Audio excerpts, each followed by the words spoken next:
Today, we are so excited to be on the environmental professionals panel. So we're joined by some amazing environmental professionals. We're really excited to hear from them, hear a little bit about their stories, about their careers, and advice that they have for high school students. So thank you everyone who's on the call today or watching the recording of this webinar on YouTube. Thank you for joining us, and we'll get started. Let me just click forward here. So as I mentioned before, this webinar is a part of a series called Preparing for a Career in Science. It's a webinar series for high school students. There's a lot of options if you'd like to watch some of the recordings of some of the webinars we did in the past. We had a great first part of the series back in April, where we talked about building your first resume. We talked about some other local professionals and their career journeys. And we also heard from NWF about some career planning tools.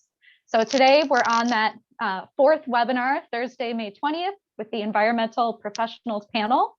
The recording of this webinar and future webinars will all be on that link that's highlighted in red on the screen here. So please check it out and watch the ones from the past if you missed them, and join us for our last one, which will be on Thursday, May 27th. So real quick, I'll just introduce myself. My name is Claudia Rosen. I'm a community engagement coordinator at Buffalo Niagara Waterkeeper. If you haven't heard of us before, we're a nonprofit organization, and our mission is to protect and restore water and surrounding ecosystems here in the Niagara River watershed. So we do that in a lot of different ways. We protect clean water, we restore the health of ecosystems, we connect people to their water, and we also inspire economic growth and community engagement. I mentioned before that I'm also joined by Sarah Koslow, who is a program manager with us at Waterkeeper. She's here today. She's recording the webinar for us. And she's also going to be helping to moderate our question and answer chat. So while the panelists are talking, if you have any questions, please pop them down in the chat.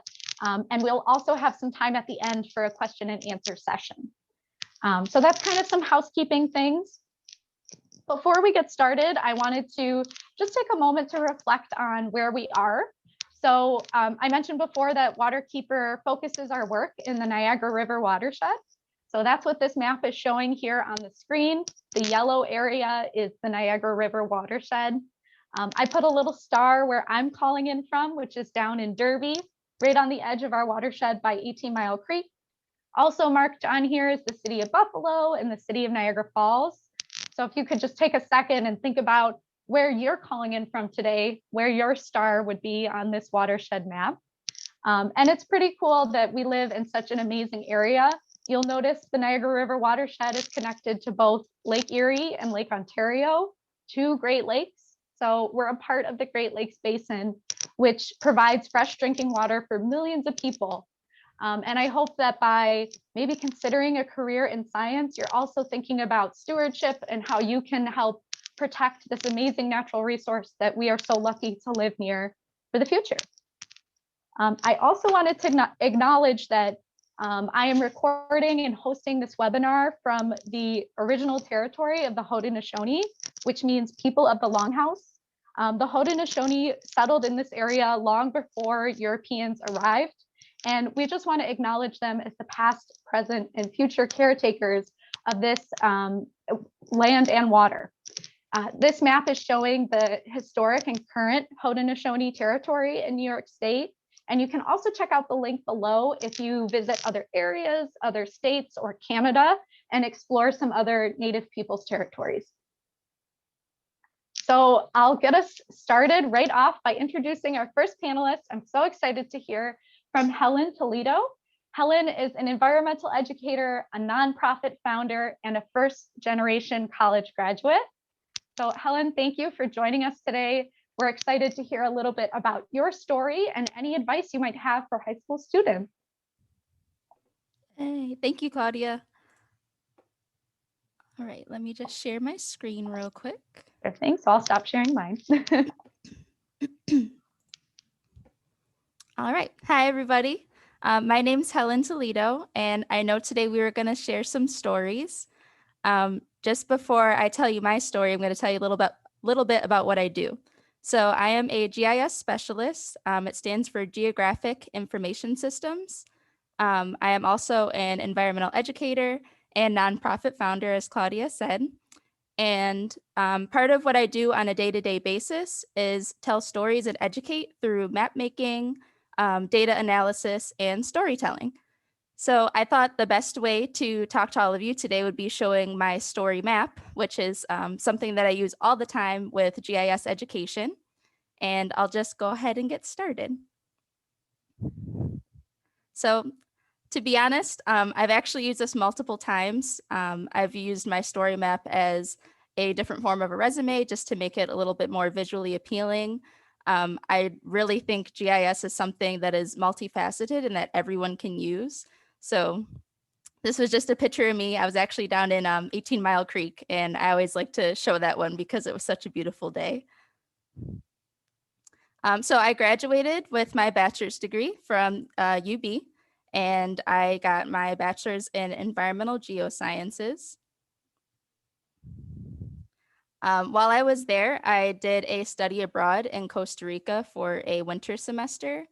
I always like to share this with everyone because as much as I love Buffalo and I love our waterways and ecosystems, it's always amazing to get out and explore new places, meet new people, and experience new cultures. So that's just one thing that I suggest for everyone to do is to explore. So I also, during my undergrad, I did an internship with the Erie County Soil and Water Conservation District. So during this time, I still had no idea what I wanted to do with my life. And I figured doing an internship would kind of help me weed out what I do and do not want to do. So during this time, I really helped out with some GIS mapping. I went to a few site locations to see how they managed soil erosion in Erie County. So there was a lot of new experiences that I had there. And I also helped with the Envirothon camp. This is an annual summer camp that they do.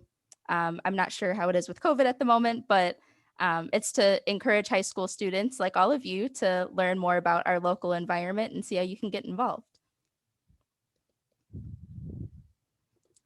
So this was just some research that I did during my undergrad. I don't want to bore you all with too many maps, but my question was, where in Erie County is most susceptible to soil erosion? This went in directly with my internship because they did a lot of riparian buffer zones to mitigate so much soil erosion in our county. So the red areas those were the areas of highest susceptibility. So this is kind of where I honed in on my love for GIS. I worked with the SUNY Research Foundation for a little bit and taught teachers and students how to use GIS in STEM education. So this is just a picture of all of us at the end. That was a really fun summer. And then I moved on to pursue my master's degree at Buffalo State, and it was in Great Lakes Environmental Science. I actually just graduated last week, so it feels weird to say everything past tense. And that was really fun. There I did another internship with Buffalo Niagara Waterkeeper. Woo! And I met lots of cool people like Claudia.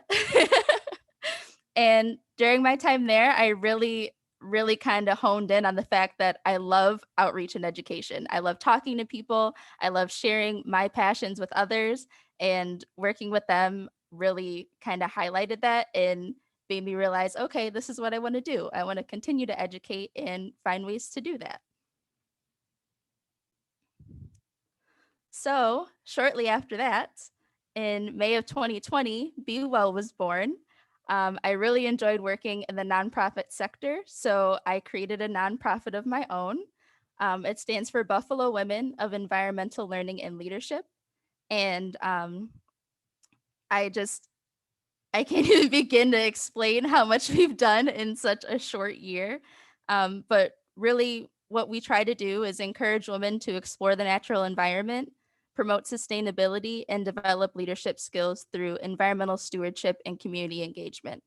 So this is just a personal point of my own, but just being a woman in STEM or let alone a woman of color in STEM, I don't see very many people that look like me. So I really wanted to try and reach out and, you know, show people in communities that may not have the opportunities to be educated or learn about these things to come out, have fun, and also bring an interconnectedness to our community as well. And I just want to personally thank everyone at Waterkeeper for helping me realize what my passions are and how much I love to do this.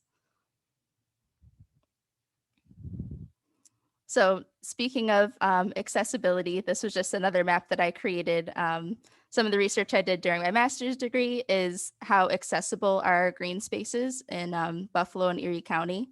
So I won't go into too much detail, but I was surprised to see that there's actually more green space accessibility in downtown Buffalo than in the southern areas. So that was pretty cool to look at. I also compared it with our poverty rates just to see if areas of lower socioeconomic class had less accessibility, but I was actually wrong. It was the other way around.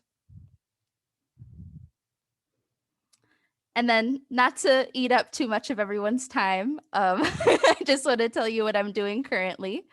So as a fresh graduate, although I did have a job already at Duville College, I wanted to explore other avenues. So I have two jobs at the moment, and I work at Duville as a GIS specialist. And my job is primarily to teach teachers and students how to use GIS for social studies instruction. I just wanted to pause here and really show that GIS can be used for every single subject. It doesn't just have to be science, although I am an environmentalist and have an environmental background. It's really interesting to see the different ways that you can use it. But since I do love environmental science so much, I actually just got another position for a nonprofit called EcoRise. And there I am one of their project specialists. And again, I use GIS to create curriculum for K-12 education. And one thing I do want to share with all of you is coming into a science-based career, I always thought, oh my gosh, I need to know chemistry, calculus, and physics because those were the main pillars that I had to learn when I first started. And then as I kept going through school, I realized, wow, I'm really good at the tech portion of it. So STEM doesn't have to be all chemistry and calculus. It can also be like, oh, cool, I like to code. I like doing 3D modeling. I like being online and a little bit more. So there's really so many different pockets and avenues that you can go into. And it's really nice to find something that you can use everywhere. It's not just one specific niche, which you may find, and that's fine. But I did want to say that to everyone because it's so much more than being in a lab. You get to get out, you get to talk to people, and you also get to just tell everyone what you love. So yeah, that's about all I had for me. I can share my link to my story map if you'd like. I can put it in the chat there, but I also have the Be Well website. Oh, this one's bad. That's when I first learned how to code. Don't look at that website, but that's all about me. And thank you all for listening. And please let me know if you have any questions. That's awesome, Helen. Thank you so much. I love that you brought a story map along with you today. I think that's really cool. And one thing I really loved hearing about your story, and it's kind of a theme that we've seen throughout this series of webinars, is that we've got some big environmental problems, but we're going to need a lot of different types of people to solve them. So no matter what your skills are or your interests are, you can definitely find your space to be able to help out in this world of some environmental issues. So it's really cool that you found your space. Thanks. So I will bring it over to our next panelist today. If I can share my screen again here.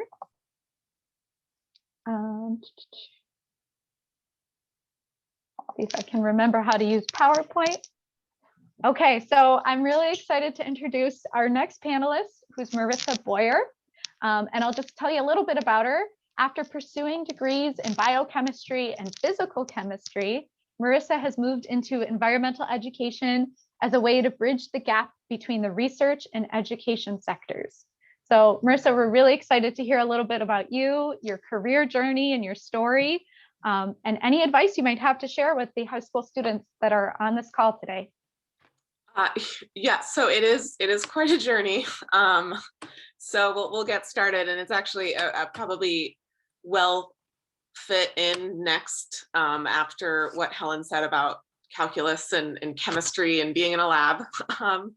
So my name's Marissa. As Claudia mentioned, I currently educate at the Aquarium of Niagara. How I got there is a little bit roundabout. So when I was a very young kid, I always loved the water. I still have turtle everything. That's still just my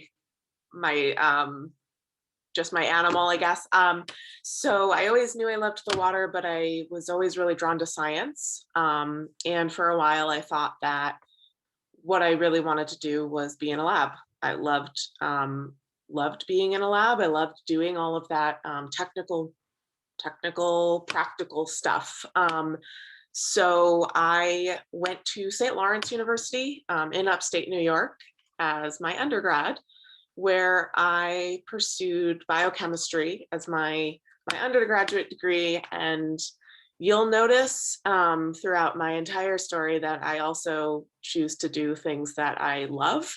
So I also pursued music as my second major. And so I had a really, really good balance of some really intense, difficult chemistry and biochemistry courses. And then I got classes where I literally just got to listen and watch music videos. So it was a really, really good balance of kind of brain stamina and then just relaxation. So during my undergraduate career, I actually got to do what's called an Reu internship. So it stands for research education for undergraduate. I may have gotten that wrong, but just type in REU and you'll know exactly what it is. Research experience for undergrads. There we go.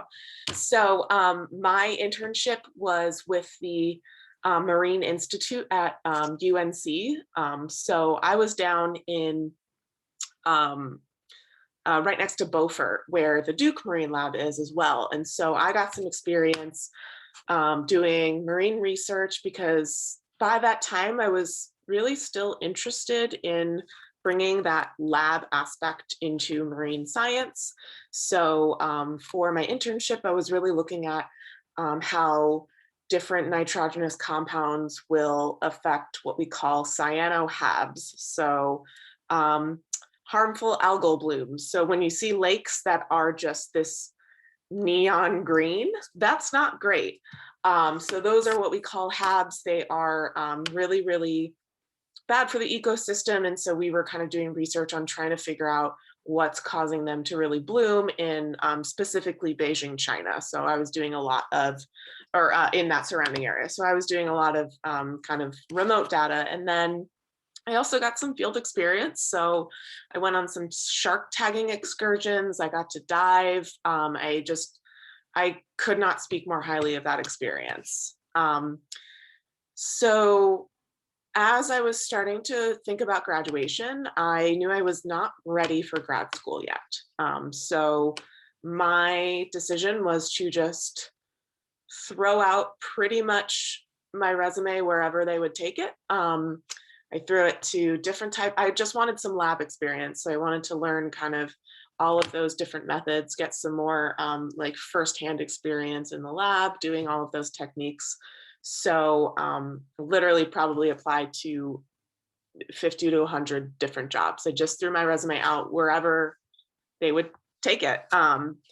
Maybe got 2 or 3 replies. That's kind of how it goes, unfortunately. But I did luckily land a job as a PCR technician at Battelle, which is a company that does vaccine research. Specifically, the lab I was in was actually a biosafety level 3 lab, where it's a little bit of a tough topic at the moment, but I was in, since everyone's masked up, everyone's all full of PP at the moment, but I would be in full gear working on vaccine development of things like Ebola, anthrax. So I'd be working with those really, really harmful things.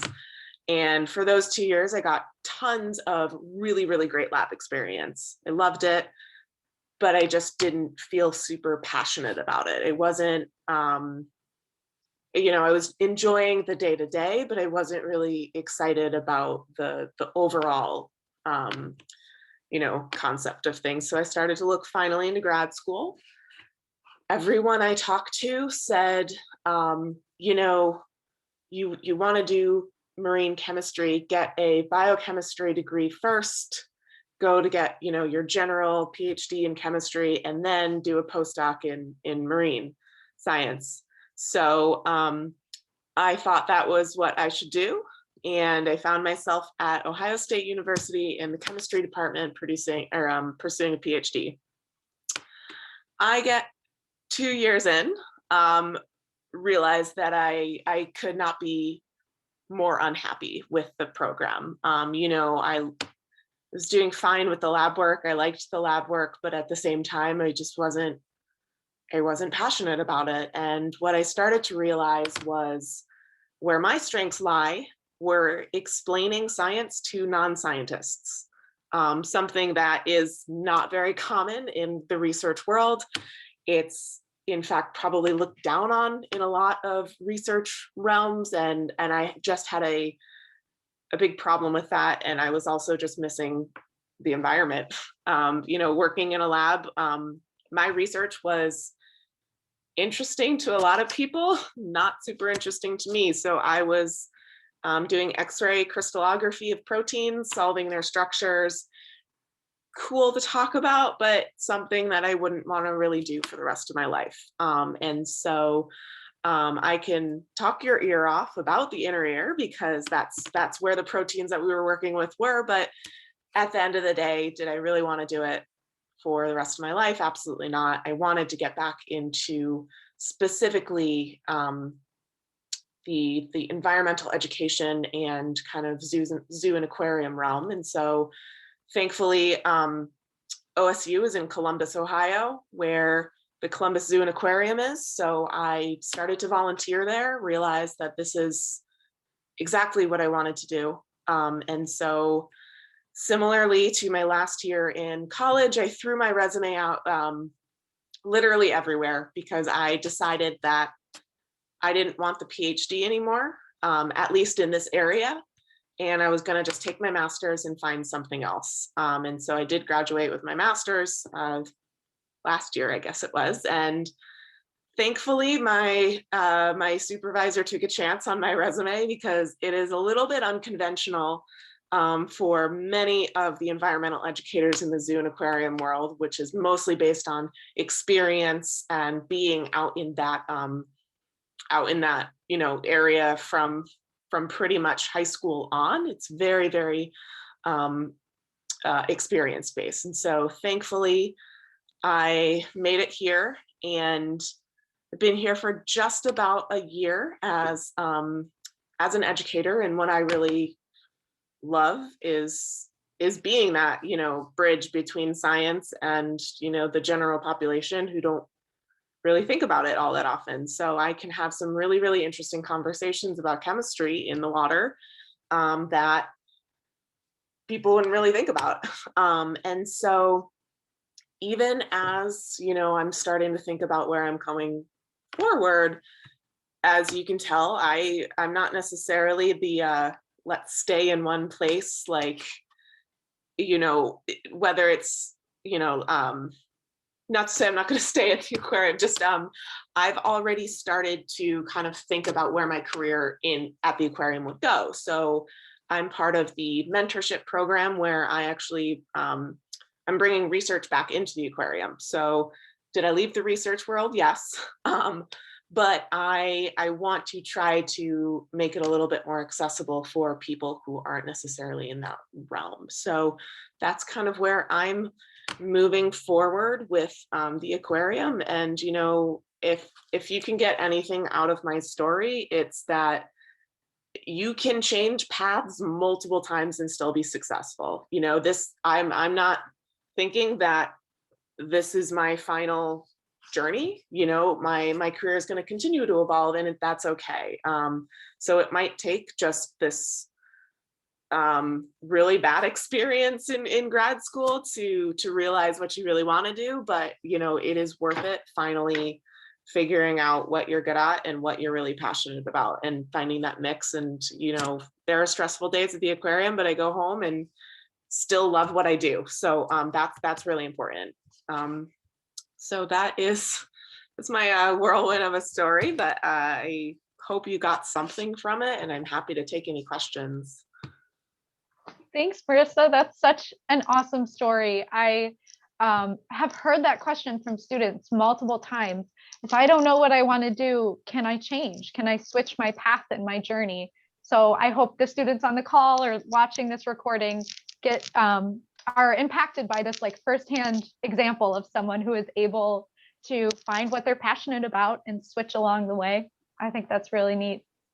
Absolutely. And yeah, if you're on the call today, please do pop questions in the question and answer portion at the bottom of your screen. It's a little message symbol. And please do ask any questions as they come into your head, and we can address them at the end. So yes, so thank you, Marissa. And I'm going to move on to our next panelist here. I'm really excited to introduce Marcus Rosten. He is a Grammy Award-winning naturalist and educator focused on protecting aquatic ecosystems by connecting people to their watersheds and the organisms who live there through hands-on educational experiences and by fostering environmental stewardship. So Marcus and I used to work together at Buffalo Niagara Waterkeeper. Excited to have you here explaining a little bit about your career journey. And you're also now a teacher. So if you have any advice for high school students, we'd love to have you share it here today. Yeah, awesome. I'm excited to be here. Thanks for inviting me, Claudia. So like Claudia said, my name is Marcus Rosten. I am an environmental educator here in Buffalo, New York. I actually grew up here in Buffalo. I am a Cheektowaga, New York native, a Cheektowagan, if you will.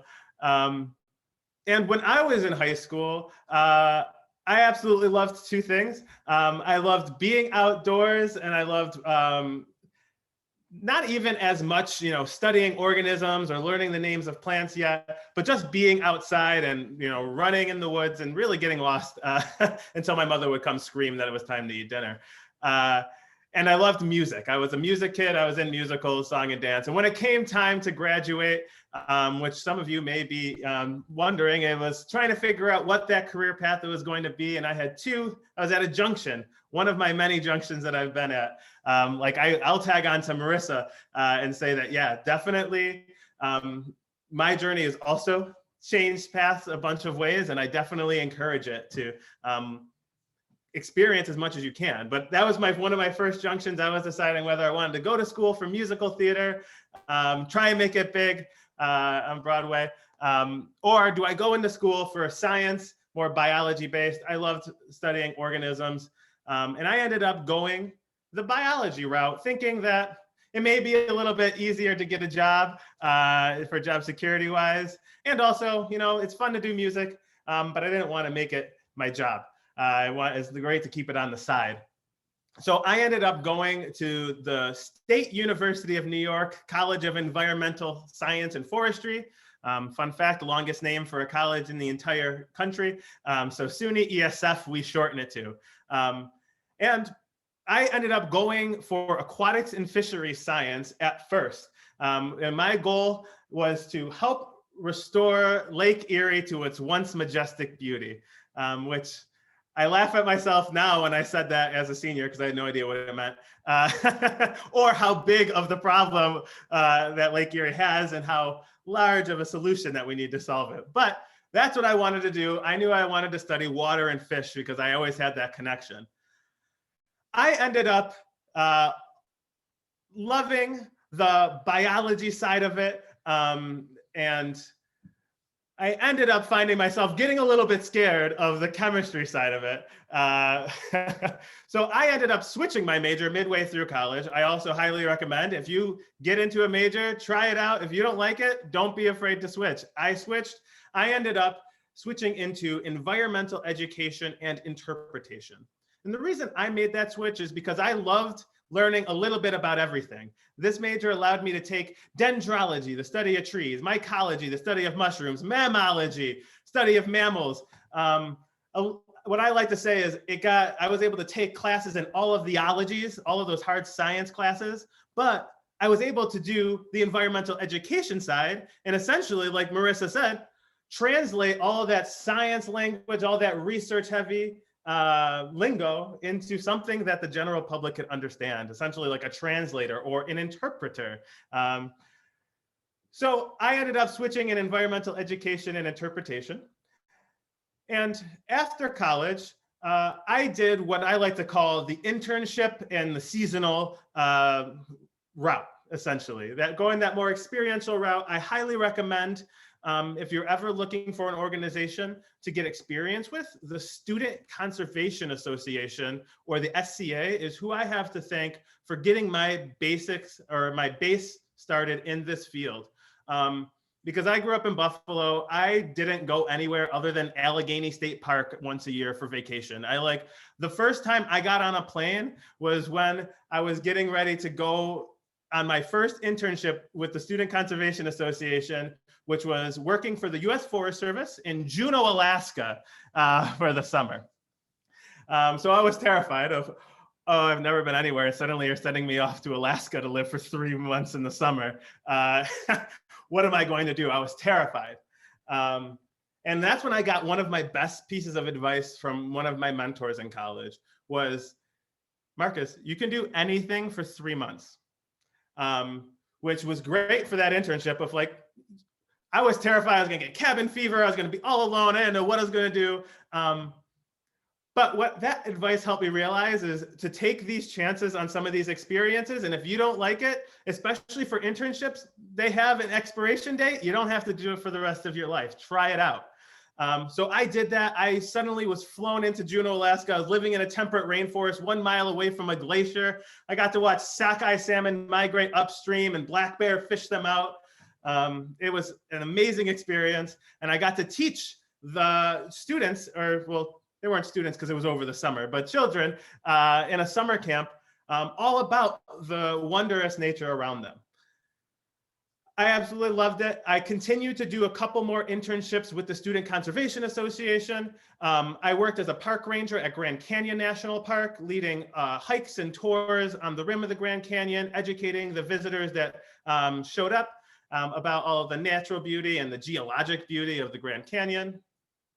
From there, I switched up my role completely. I started working for the National Park Service in a different national park, a national historical park, where suddenly I was in Boston, Massachusetts, well, specifically Concord, at the opening battle of the American Revolution, dressing up as a colonial Minuteman, doing black powder rifle demonstrations, and telling everybody about April 19, 1775, the opening battle of the American Revolution, when the British marched into Concord and the shot heard around the world was fired.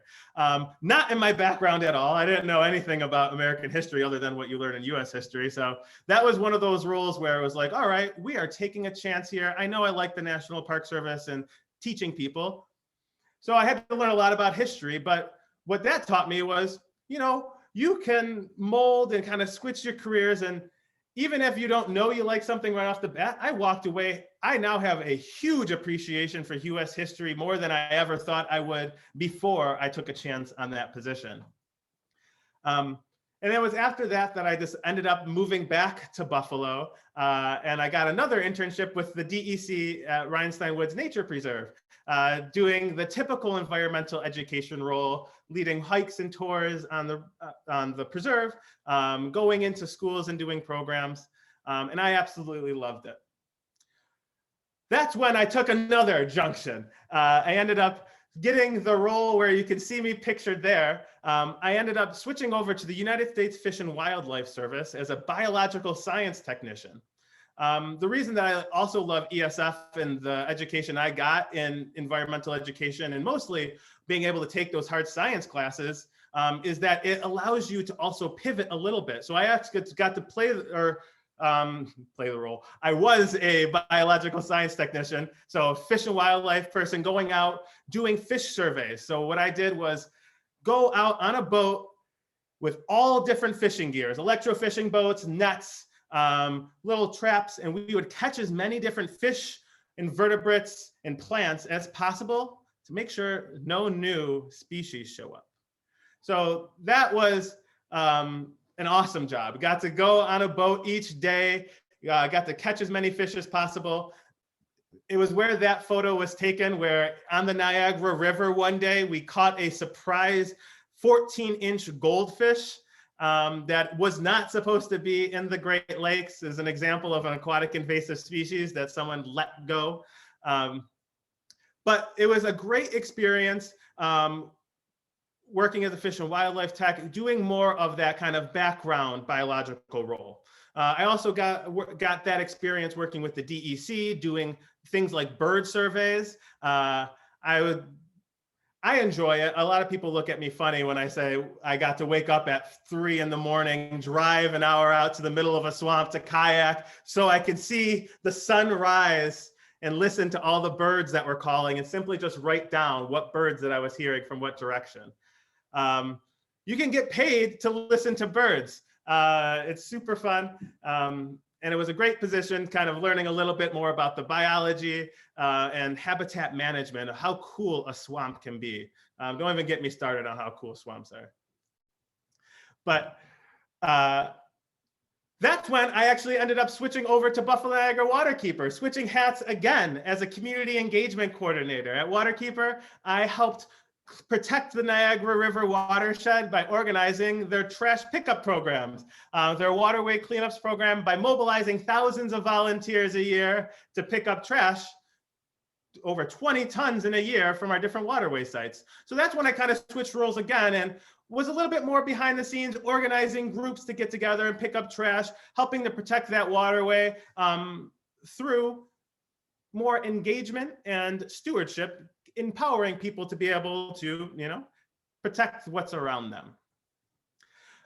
I love that role. And just about last year, I actually switched into my current position where I am now, where I am an aquatic ecology teacher at McKinley High School in Buffalo. So I'm currently teaching their aquatic ecology program that teaches students a lot about their watershed, getting them involved and getting them ready for potential careers in the science and ecology field.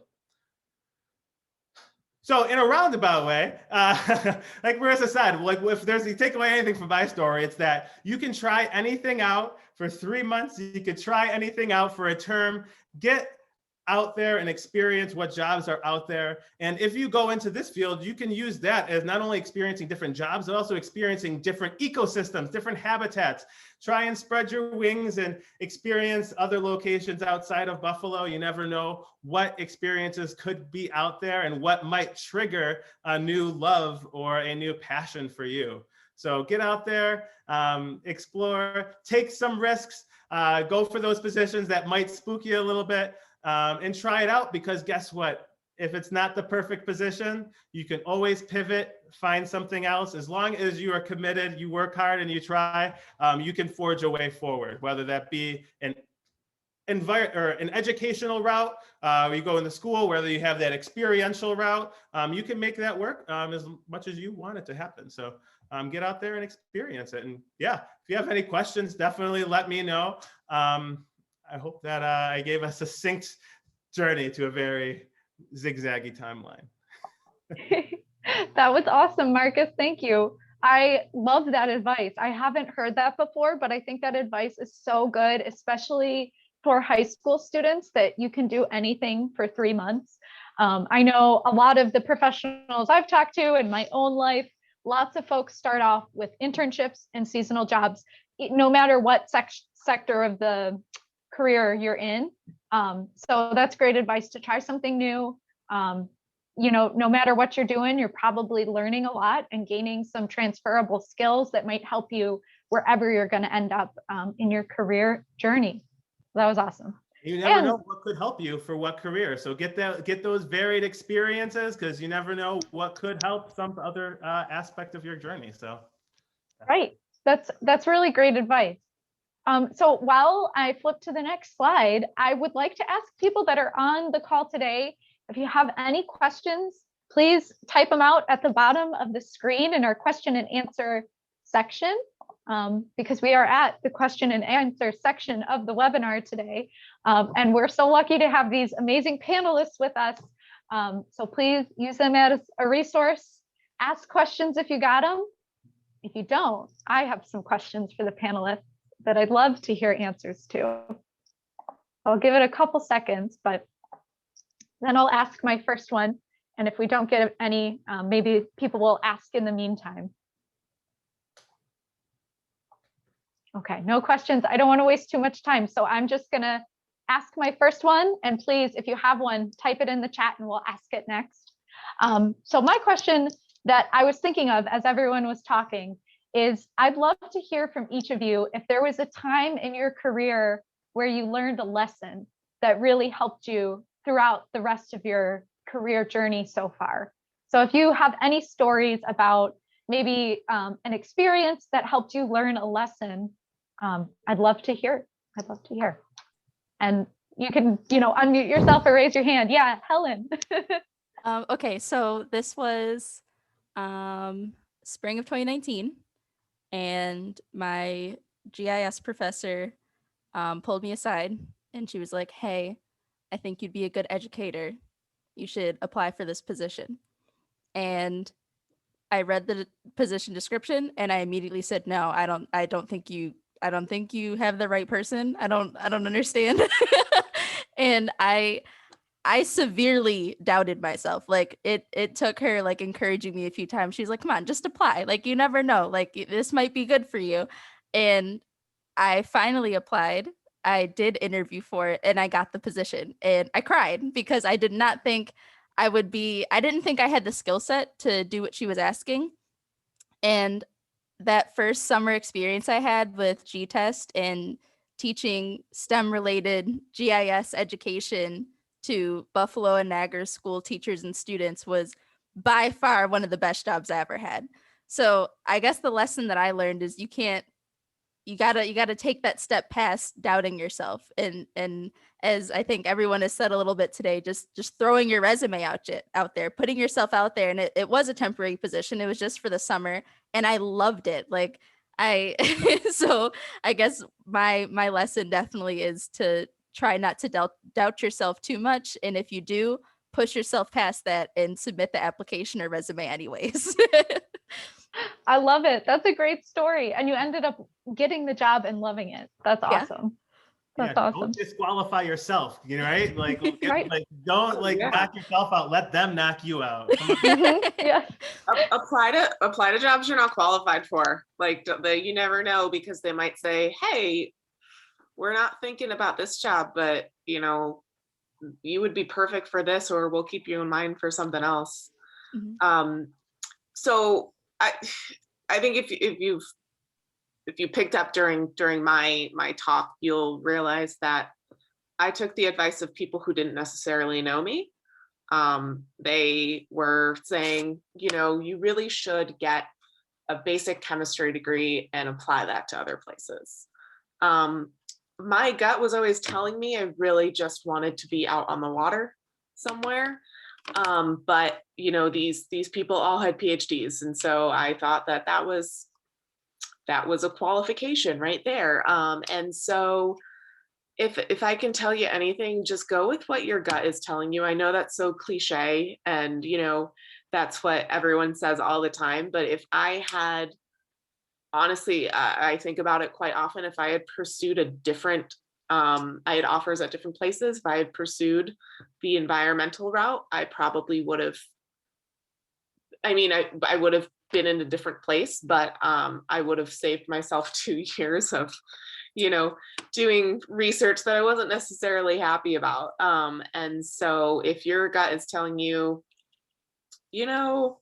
I think this would be a really good thing for my career, but I really want to take this class, or, this position just seems much more enjoyable to me, do it, because you don't know what other options are going to open up from that experience. And, you never know what else you could be excited about. And so, I can't say I regret getting my master's. But, I often have to wonder whether I would have been in this position a lot sooner if I had decided to finally figure out and just go with my gut that I really just loved talking to people, talking about fish and the water, and kind of similar to Marcus, like I love just being able to learn every day. I don't have a degree in marine science, so whenever someone tells me something about a fish, I'm like, all right, cool. I have to keep that in the back of my mind because I probably will get that question. So I still get to learn every day. And, if that's what you love to do, find something where you get to do it. That's awesome. That's really great advice too. I feel like listen to your gut, so important, especially, as a young person, sometimes it can maybe be intimidating to listen to your gut when you've got some, people with more experience, older, telling you their advice. Always gotta, listen to, yourself the best. And also I'll say too, I really hope that these webinars can maybe at least be a glimpse of what types of positions are out there, because it really is, you don't know what you don't know. I'm not a panelist, so I won't talk about my career, but I did not know anything that environmental education was a field that existed. And I wish I had discovered it so much sooner because I'm so passionate about it. So I hope that these can be a glimpse into all the different awesome careers that are out there in the world for people to explore. Marcus, do you have a lesson that you learned? My lesson, I think I tried to, I'm probably going to piggyback off of what I already said of try it out and don't disqualify yourself before you go. Because I still remember being terrified when I first got that job offer of working in a faraway state, somewhere else, something you've never experienced before. And I legit was going to say no to it, to stay here in Buffalo, to not get that experience, because I was just, you don't know what you know, and then you let yourself talk yourself out of it. So really just going into that unknown boldly and trying to, empower yourself to get those experiences. Don't let yourself talk yourself out of an experience because you don't know, just how good it could be. Try it out and give it that try, because you never know what you'll take away from it. And if you take away that you don't want to do that job, that is just as valuable as learning that you want to do a job. Because if you don't want to do something, then get away from it, because you have the rest of your life to figure out what you do want to do. So especially those first jobs, those internships, those entry-level positions, try it out, because the only thing that you have to lose is, learning something about yourself, I guess, is that's at the very basic is that you'll take away is learning something about yourself. So yeah, there's nothing to lose really. Well, you have something to lose. You can learn something about yourself. That's great advice. That's really good advice. Does anyone have any questions on the call today? This is your last chance before I wrap us up. I just want to say, oh my goodness, thank you to the panelists who joined us today. I feel like I needed to take some notes with some of the advice that you were giving us today, because you gave us a lot of great advice. It was so impactful to hear your stories and to kind of get a glimpse into the world of some young environmental professionals that are working in Western New York today. So we really appreciate your time. I will say too, for anyone on the call today, you're going to get an email from me with the recording of this webinar if you'd like to look back. And also you're going to get an email with a survey. So please do fill out that survey. Let us know what you thought about the webinar today. And please join us at our next one, which will be next Thursday at the same time at 5 p.m. And thank you for joining us. So I'm going to stop sharing and I'll stop the webinar as well. And I hope everyone has a great night. Yeah. Thank you. Thanks for joining, everyone. Yes. Thanks, everyone.